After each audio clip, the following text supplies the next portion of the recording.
Is watching as candidates continue to make headlines from the Iowa State Fair. KCCI's Bo Bowman has been there all day, and Bo, gun control was once again the hot topic.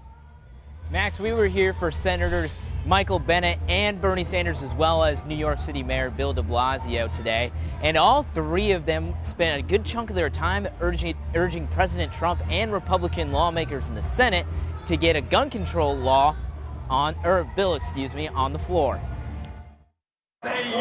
Sunday brought another busy day at the Iowa State Fair political soapbox. It looked to me like it was a pretty big crowd. Senator Michael Bennet even got a surprise visit from the former Iowa Governor Tom Vilsack and his wife Christy. Good to see you. Nice job. Each of the candidates this afternoon used quite a bit of time talking gun control and urging lawmakers to take up the issue in Washington. We have a bill that is a background check law that's identical virtually to the one we passed in Colorado 19 years ago that the House has passed.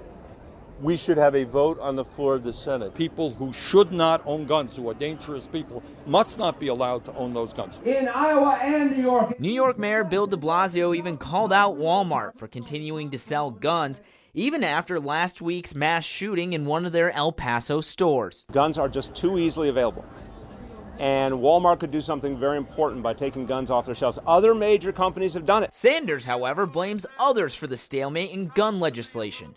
The deep pockets of the National Rifle Association. It has been the NRA intimidating President Trump, intimidating the Republican Party, and it has been the NRA writing gun policy in America. The American people want that changed. But Bennet says it doesn't stop with President Trump and blames the Republican leadership just as much. That hasn't been the record of the last 6 years of the Obama administration before Trump got there, and it won't be the record going forward unless we find a way to close over this very toxic politics that Mitch McConnell and the Freedom Caucus represent. Just two more candidates are scheduled to speak on the soapbox: South Bend Mayor Pete Buttigieg on Tuesday and Massachusetts Representative Seth Moulton on next Saturday. Now, by the way, one of the soapbox workers that I talked to today said Bernie Sanders' crowd outside today was the biggest she's ever seen in the years she's worked there. Live at the Iowa State Fair, Bo Bowman, KCCI 8 News, Iowa's news leader.